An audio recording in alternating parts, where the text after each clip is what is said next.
Here we go. And let me share my screen and we'll get started.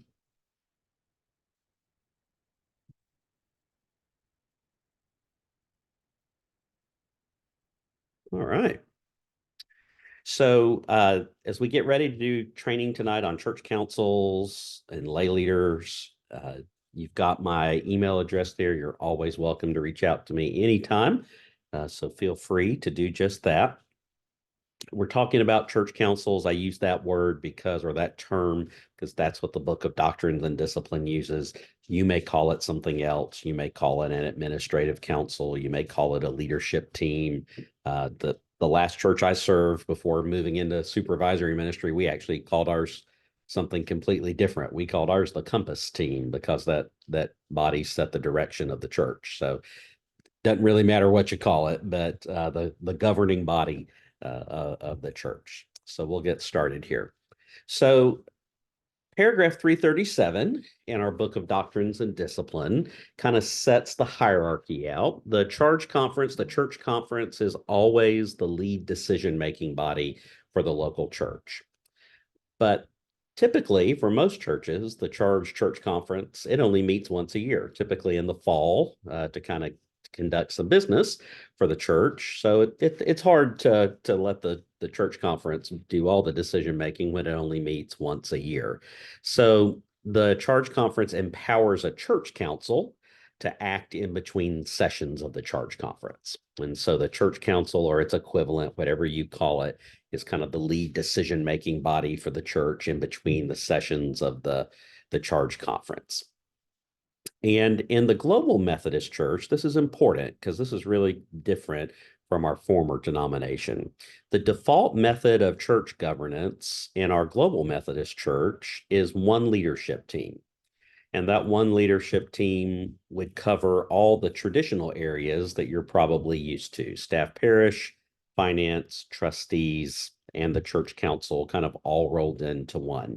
You could decide if you wanted that leadership team to also do nominations. That's possible. Or you may have a separate nominations team. Some people prefer to have a separate nominations team, but the GMC doctrines and discipline allow for that one structure. And if you're looking for that paragraph reference, it's right there.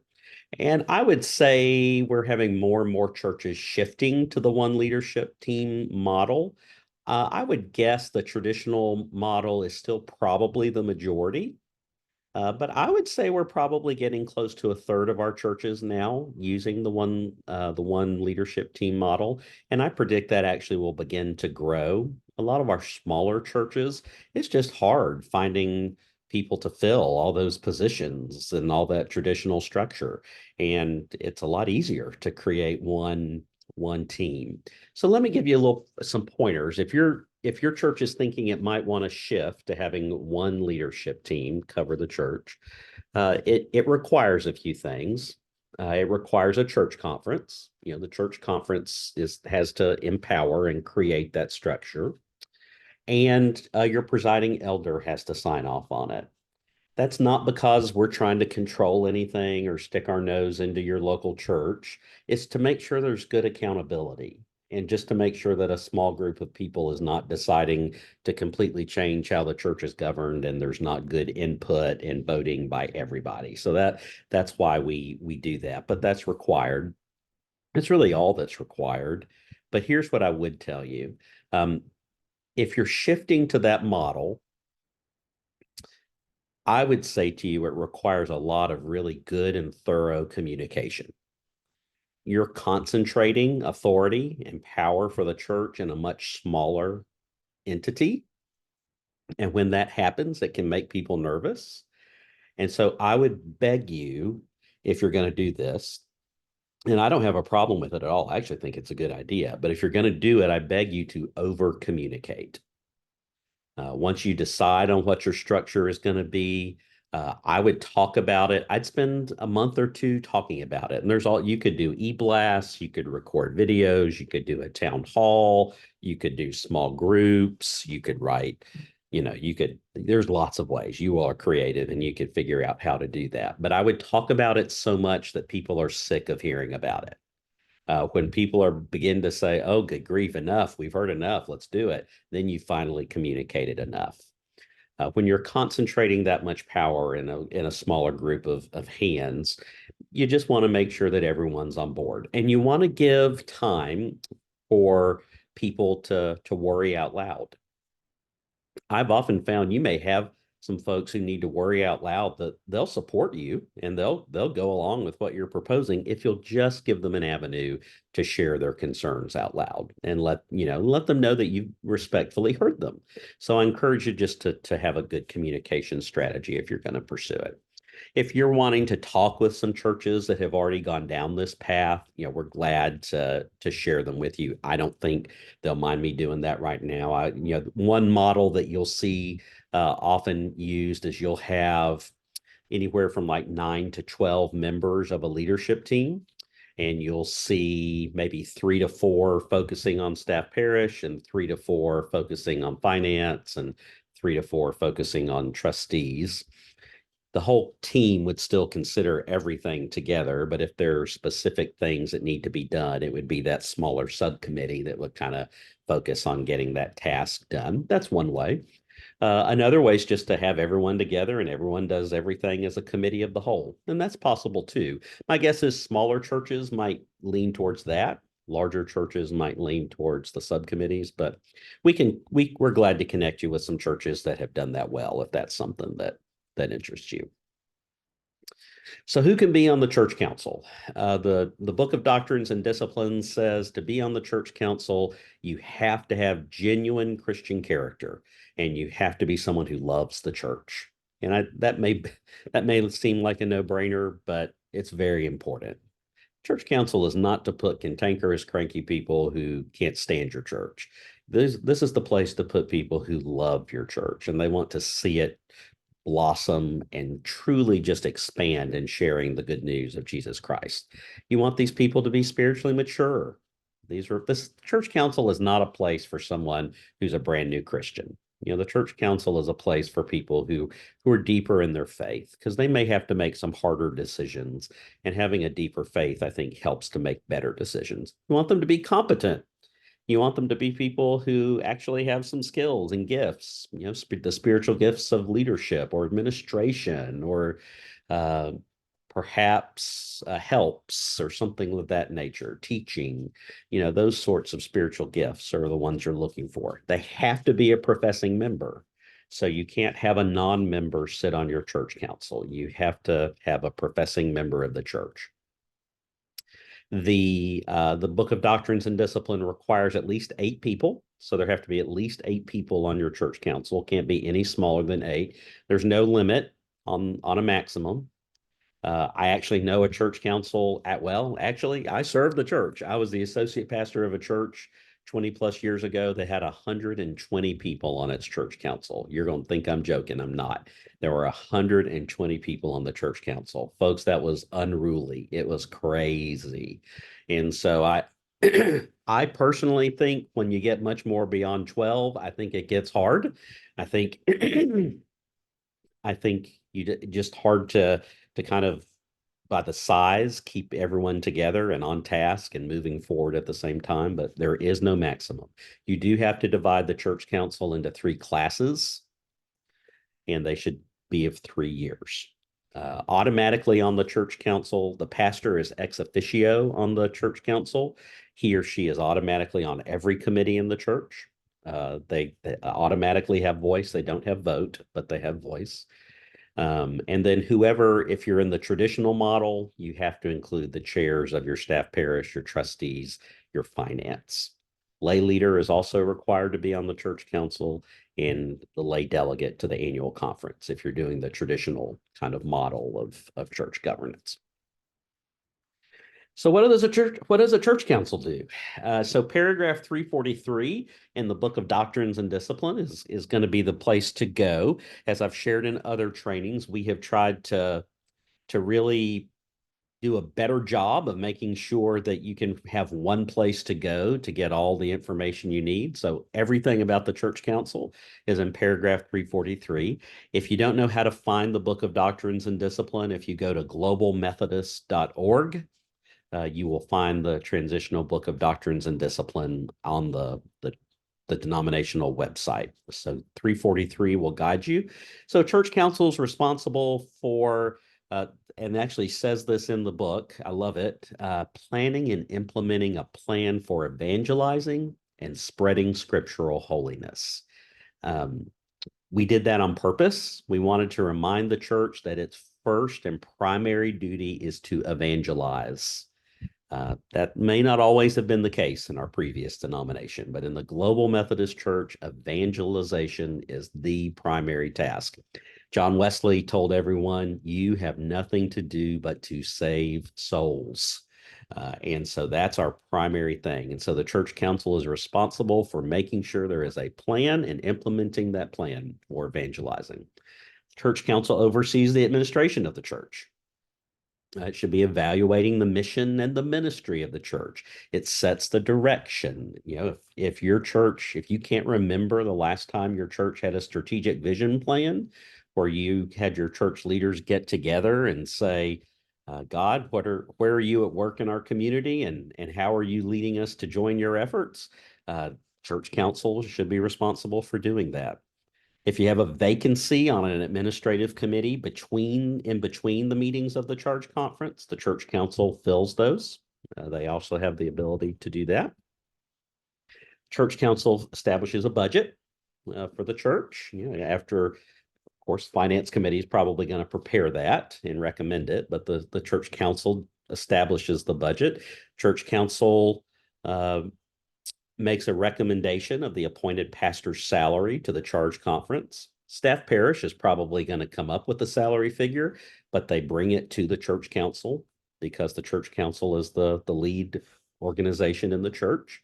And so they'll make that recommendation to the charge conference. And the church council, of course, when they set the budget, they set and approve the salaries of the staff as well. And they act on all the recommendations from other committees. It's important to remember, especially if you're in the traditional structure, that staff, parish, finance, and trustees, they are all amenable to the church council. The church council is the lead organization of the church. So, you know, the finance committee will come up with a budget, but they recommend it to the church council to approve. Staff parish may come up with a set of policies, a personnel manual, but they recommend it to the church council to approve. The trustees may come up with a maintenance schedule for all the assets that the church has, but they recommend it to the church council, and the church council takes action on it. So all the other committees kind of funnel through to the church council. Church council meetings by the Book of Doctrines and Discipline, they are required to be open. I want to be real clear about that. In fact, all meetings of a local church are required to be open to professing members unless they're dealing with one of three things: personnel issues, legal issues, or contractual issues that require confidentiality. Staff parish always gets to be closed, but the only time any other meeting in the church can be closed is if it's dealing with personnel, legal, contractual issues. For you to close that part of the meeting, there actually has to be a motion to do it. It requires a simple majority vote. And the meeting's only closed for the portion you're dealing with that personnel issue or that legal issue. The rest of the meeting is open. So it's not, we're dealing with contracts tonight, I don't know, to build a new building, and so the whole church council meeting is closed. No, just the part dealing with the contracts would be closed. Everything else would still be open. I encourage you to have a covenant for your church council. I encourage you to have a covenant for every single team that you have at your church. But here's an example of what I mean when I say a covenant. This was the covenant that the church council had at the last church I served before going into supervisory ministry. We would put this covenant on every agenda, and we would actually begin the meeting by praying, of course, but we would also then review the covenant, and we would go around the table and read it out loud. We'd have one person read one part and the next person read the next part. So this was ours. We said we will do our best to show up for meetings and notify the church office if we cannot. We will have the mutual respect for one another and speak the truth in love. That's a typo. It should be we will have mutual respect for one another and speak the truth in love. We will vote only when required by the Book of Doctrines and Discipline, and instead seek the consensus of the group based on the guidance of the Holy Spirit. It's not a requirement. That was just something we decided to do. We said, you know what? In the Bible, when voting takes place, usually good things don't happen. Voting is an American thing, and I love being an American, very pro-American, but voting is not really a biblical thing. People in the Bible make decisions by the Holy Spirit driving a consensus. So we would say, you know, we're going to try to come to a consensus on a decision. If we can't come to a consensus, we'll take a vote. But we tried to do it that way. The rest of the covenant was we will complete tasks assigned by the team or communicate to the team if we cannot, or we will use our church's, and this is very important, we will use our church's mission statement as the filter for all our decisions. So your mission statement ought to be some version of making disciples. And so when you make decisions, you want to make sure that you're making decisions that actually further your mission of your church. Church council officers. So the officers for the church council are elected by the charge conference. So when the charge conference meets in the in the fall, they'll elect their officers. They're typically four. There's a chair, and of course the chair presides over meetings, sets the agenda in consultation with the pastor. Here's one thing I would encourage you to think about. I would, and the Book of Doctrines and Discipline allows this. Consider merging the chair of the church council with the position of lay leader. I think it often gets difficult because the lay leader is kind of the chief lay official of the church. But then if you have a separate church council chair, it kind of creates some tension at times because you have two people who are kind of leading at the same time. So I would encourage you to consider merging the church council chair with the lay leader position. You ought to have a vice chair just in case, so someone can act if the chair can't, and they should be in a different class from the chair. And then in addition to that, you should have a secretary who gives the notice of the meetings, keeps the records, takes the minutes, and then the church treasurer as well, who oversees the offering, oversees the accounting and the finances of the church, of course, works together with the finance chair and the finance committee. So those would be the officers that you're going to want to make sure that you have. Here's just a possible plan for your church council. Just because I suggest it doesn't mean you have to do it this way, but it's one way to do it. You're required to meet quarterly. You can meet more often if you want to, but the Doctrines and Discipline requires the church council to meet quarterly. So the winter quarter, it's a great time to look at the whole year ahead of you and make sure that all the really big things are planned for. And that way it kind of helps to keep overlapping from happening or different ministry areas competing for space or time or resources on the church calendar. Vacation Bible School is going to be this week. That's an all hands on deck event. We're going to do generosity and stewardship this time of year. We're going to make sure the fall festival is here. The Easter egg hunt is here. Whatever the big deals are at your church. Every church has different big deals, but whatever your big deals are, that's usually a good time to make sure they're not only on the calendar, but you have people in charge of them. You have resources financially to handle them, all those sorts of things. Spring's a good time to kind of look at the administrative tasks of the church. Summer is a great time to look at your strategic vision plan. If you've not done one, I encourage you to think about doing that process. If you have done one, then summer is a great time to review it and see if you're meeting in the targets that you've set or if there are things you need to adjust. And then the fall, of course, you can prepare and adopt the budget for the coming year. And that's also the time of year when kind of the finance committee is getting a budget ready to recommend to the church council. Staff parish is getting salary recommendations ready to send to the church council. Trustees is probably getting a maintenance budget ready for the next year. So good time to focus on finances in the fall. So let's talk a little bit about the lay leader. Some people ask me that why do we have a lay leader? Why does every church have one? So historically, the reason Methodist churches have lay leaders is, back in the 17 and 1800s, we had circuit riders, and churches would be put on a circuit. Circuit number of churches varied, and you had one ordained elder that served all of those churches, and they rode on horseback. And you might only see your ordained elder once every month, maybe once every 6 weeks. And so, who led the church while the circuit rider was riding the circuit and attending other churches? It was the lay leader. So, the lay leader was the person who led the church when the circuit rider was not there. And the lay leader is also the person who preached when the circuit rider was not there. We don't have circuit riders anymore. We've obviously don't have those days, though they've gone by in our history. But that's why historically we have a lay leader. Lay leaders, you're going to want to go to paragraph 342.1. All of the information you need to know about a lay leader is right there, so you can read that. One of the things that a lay leader does is just builds a relationship of trust. You want to pick a lay leader. I always tried to pick lay leaders who had gravitas. These were people who had influence at the church. They were spiritually mature. They were people that I'm probably dating myself. Do any of you remember the old TV commercials when E.F. Hutton talks, people listen? You want the lay leader to be E.F. Hutton. When the lay leader talks, people listen. This is someone who people respect and has influence. The lay leader needs to meet with the pastor. I'm going to talk more about that in a moment to develop a really good spiritual relationship with the pastor. And there ought to be mutual respect with the pastor. It is a disaster when the pastor and the lay leader do not like each other and do not get along with one another. It causes needless tension in the church. It sets up all sorts of bad power dynamics. And I would encourage you to make sure that you elect a lay leader at the charge conference that has a really good relationship with the pastor. And you need someone who's willing to speak the truth in love. You need someone who will, if something's not going right, be able to speak up and say it, and to do so with love. You can't forget the love part.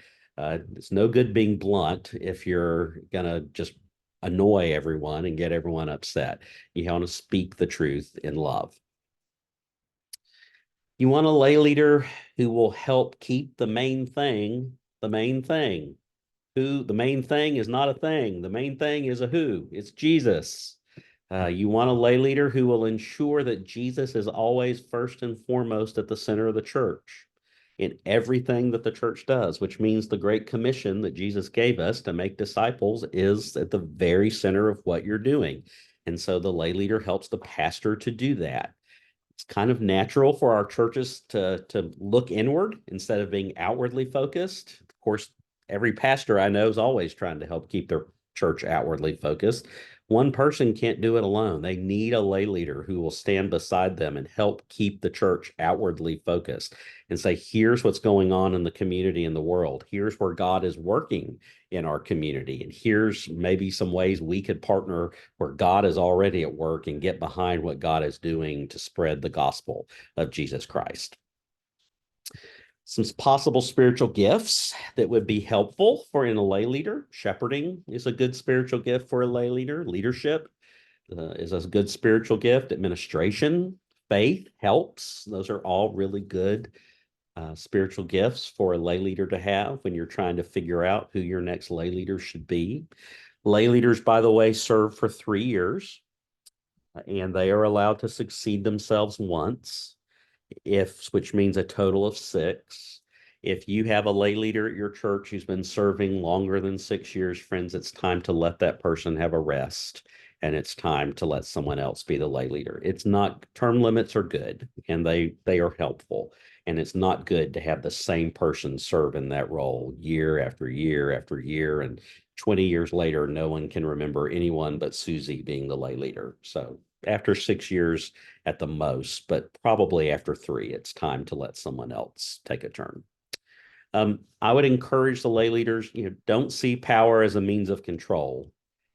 Look at power in the way that Jesus did. Jesus modeled servant leadership. Look at being the lay leader as an opportunity to help.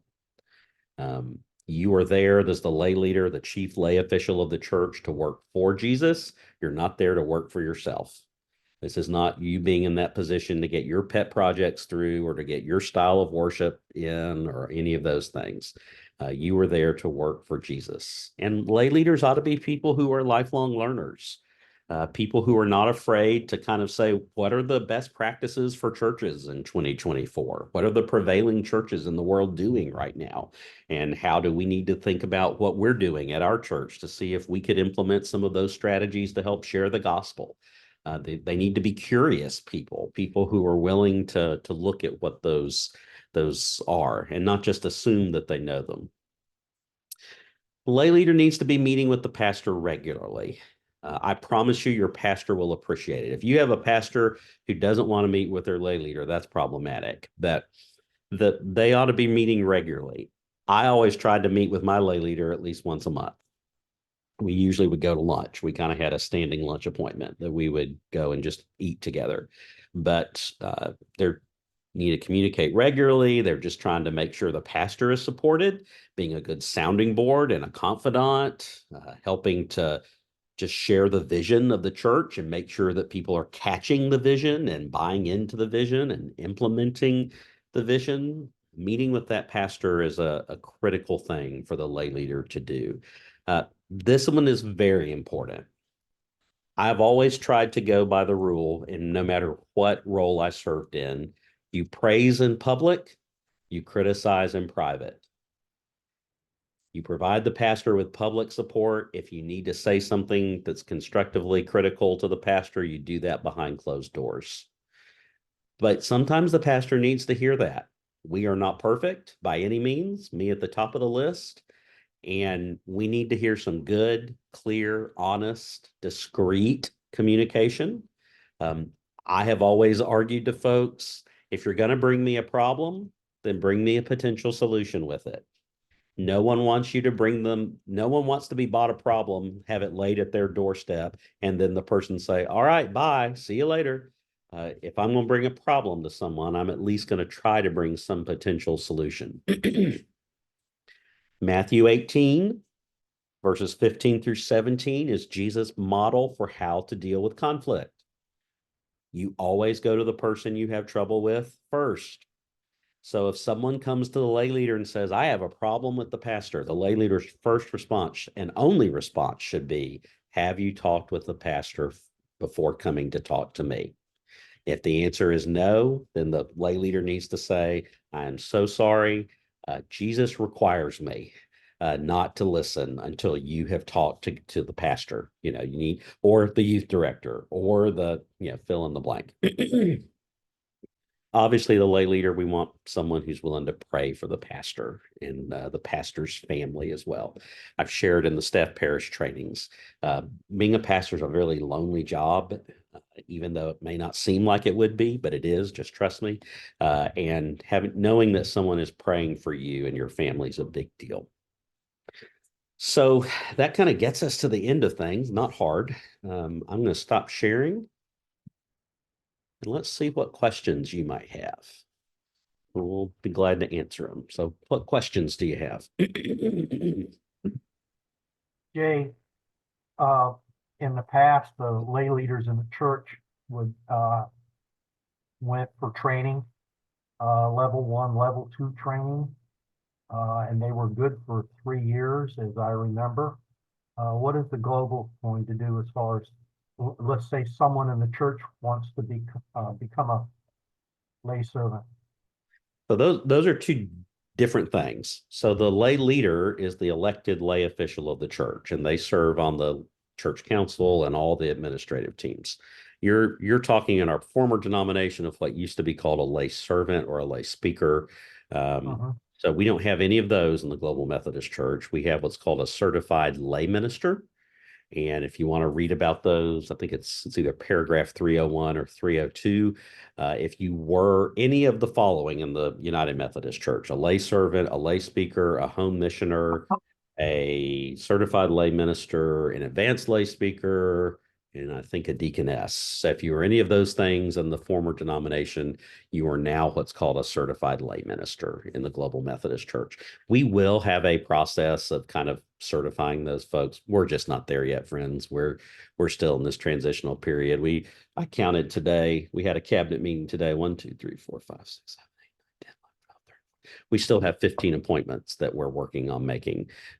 So the appointment making right now is really kind of dominating the cabinet's time. So until we get through that, and we probably won't be through it till about the beginning of the summer, but once we get through all that, I promise we'll have a certified lay minister process. Other questions?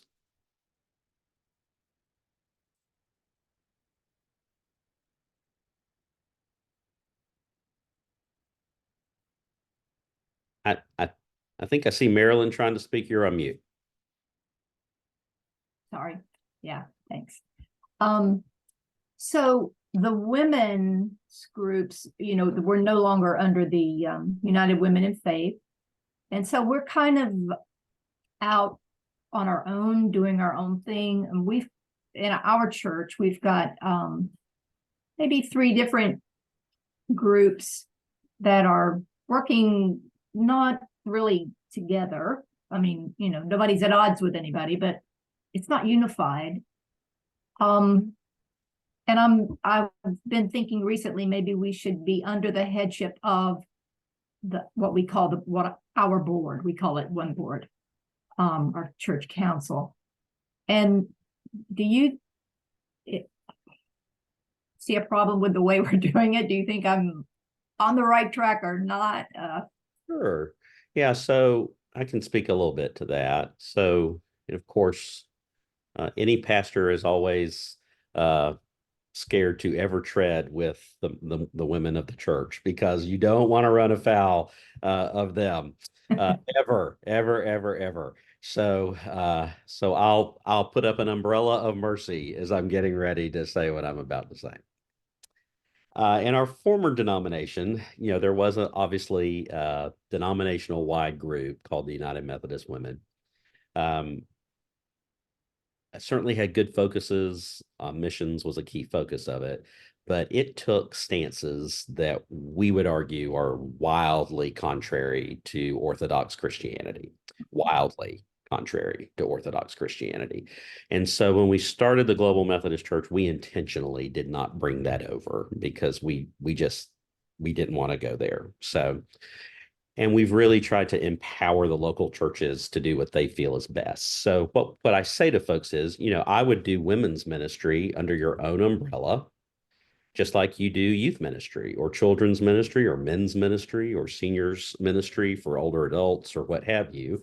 And if you're a large enough church to have like a youth and families ministry, I would put it under that, and let them look over your men's ministry and your women's ministry. If you're a smaller church, you might just decide to have a women's ministry leadership team. But yes, I do agree they do come under the umbrella of the one leadership team for sure, because all ministries at the church should, whether it's worship or youth or children or whatever it might be. So yes, I think that should, and I would encourage the church councils to make sure you are doing good women's ministry. That's vitally important. I pray you're also doing really good men's ministry and youth ministry and children's ministry as well. But yes, I think that should be a focus for the church council. I don't know if does that make sense? It does. Yeah, it does. Is the Global Methodist Church, have you made any progress towards getting, I don't know, like guidelines or recommendations for the women's resources? At one time I heard the word resources. We're getting resources. I believe there are some petitions that are coming to the general conference that will occur in September. Here's what I would tell you. I would encourage you to go out when you say resources, if you're meaning curriculum for like women's small groups, is that what you're referring to? It didn't sound like they were talking about necessarily curriculum. I wasn't quite sure what they were meaning. It was a letter that we got when we were breaking away from the I'm not sure either. As far as resources go, though, I mean, for your women's small groups, if you have those, there's lots of really good ones out there. Seedbed, if you're not familiar with them, Seedbed is a great resource. Seedbed.com. Seedbed is they're a great resource, by the way, for small groups and children's ministry and youth ministry and confirmation. And I mean, they've just got really good stuff. And they spun off of Asbury Theological Seminary. So they're very orthodox and theologically sound. They're really good. There's lots of, Beth Moore has lots of good stuff out there for women as well.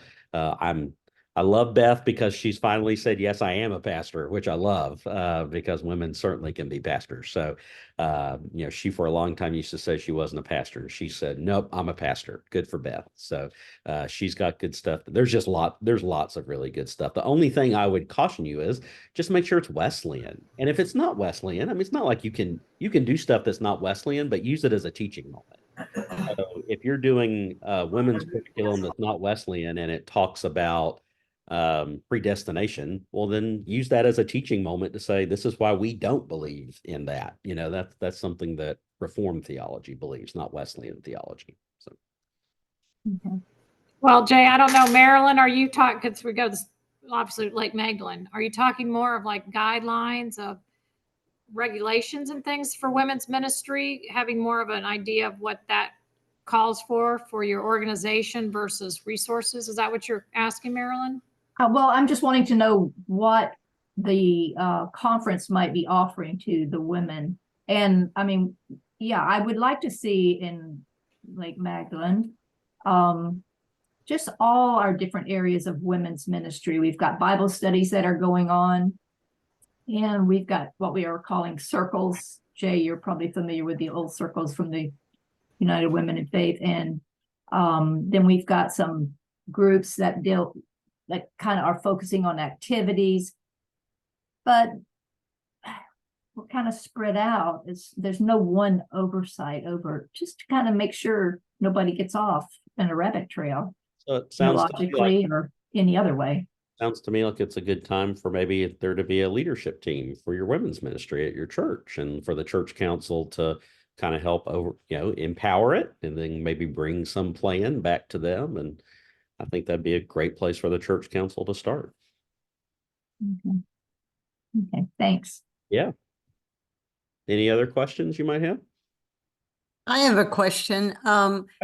For the leader, we have a new leadership council, which is 12 of us. Do you need to have specific bylaws for the leadership council that spell out a little bit more about, like, if you do have a vote, is it 2/3? Is it, all the little technicalities of actually the responsibilities and what you do? Does that need to be separate, or just go by that paragraph and that's enough? Nope, you go by the Book of Doctrines and Discipline. Yep. That's it. I actually addressed that in the trustees training last night. So it's fine for your church to have bylaws, but they can't go against the Book of Doctrines and Discipline. So there should be some sort of provision in your bylaws that say that if your bylaws conflict with the Book of Doctrines and Discipline, the Doctrines and Discipline trump. Not because we're trying to control you, not because we're trying to insert ourselves or anything like that. We're Methodists and we've always done things by good order. And that's just who John Wesley was. And so it allows for accountability. And so the Book of Doctrines and Discipline actually is real clear. Everything's a simple majority vote.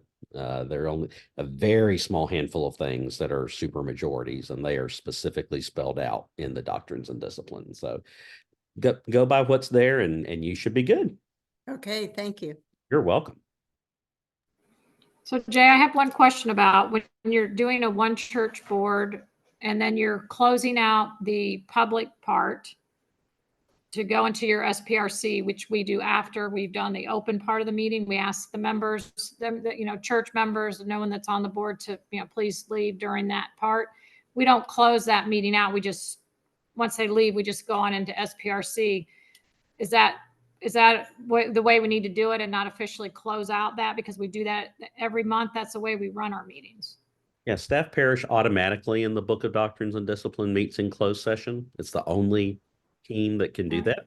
So it's automatic. You don't have to vote to do that. All the other teams do need to vote to do that if they're closing for contractual, legal, or personnel matters.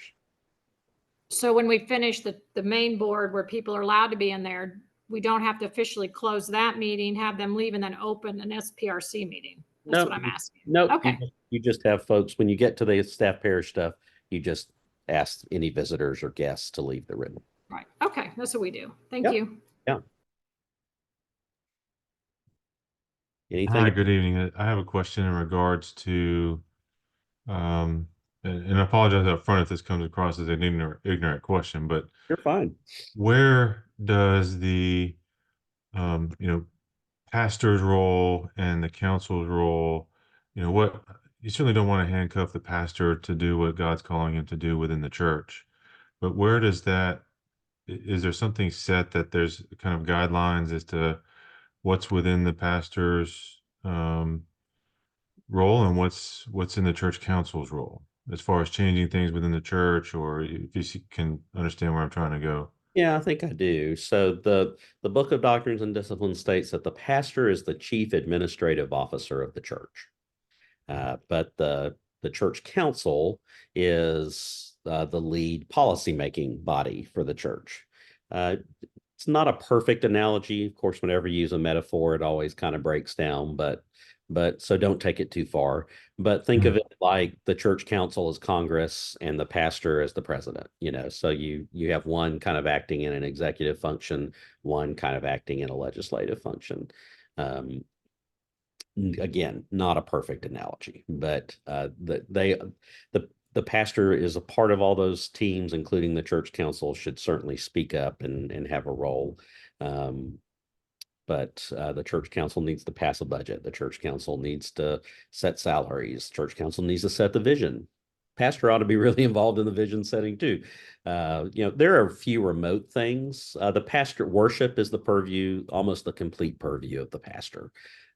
So, and that's on purpose because the pastor's kind of the chief theologian in residence, and we want to make sure someone who's theologically trained is you know making sound worship decisions for the church. Make sure you're worshiping in a orthodox way. Church usage has to be with the consent of the pastor as well. So if you adopt a church usage policy, the pastor also has to give consent. There's an important reason for that. This is going to be an absurd example, but the local satanic community says we want to use your church on Tuesday afternoons. Can we rent it? You want the pastor to be able to veto that if someone says sure, you can do that. So basically the pastor's making sure anyone that's using your space is actually fitting with Global Methodist purposes, not doing something in your church that would violate our doctrines and discipline. So David Evans. All right, thank you. I appreciate that. Yeah, you're welcome. Yes, David. So in the one church or the one committee model under the church council, do you have any example where the pastor is one of the officers, like the vice chair of church council? No, and they would not be. They're the chief administrative officer, but they would not do that. And here's why. Your pastor is not a member of your church. When your pastor is a member of the annual conference. And so that they are not a professing member of your church, and you have to be a professing member to be a voting member of the church council or any committee at the church. And so that they're a member ex officio with a voice, but they don't have a vote for that reason. Okay. Answers my question. Appreciate it. Thank you. Yeah. So, I mean, so you may say, well, poor pastors, where do they get to vote? They vote at the annual conference. That's where they vote. The annual conference is their church. All right, good. Any other questions?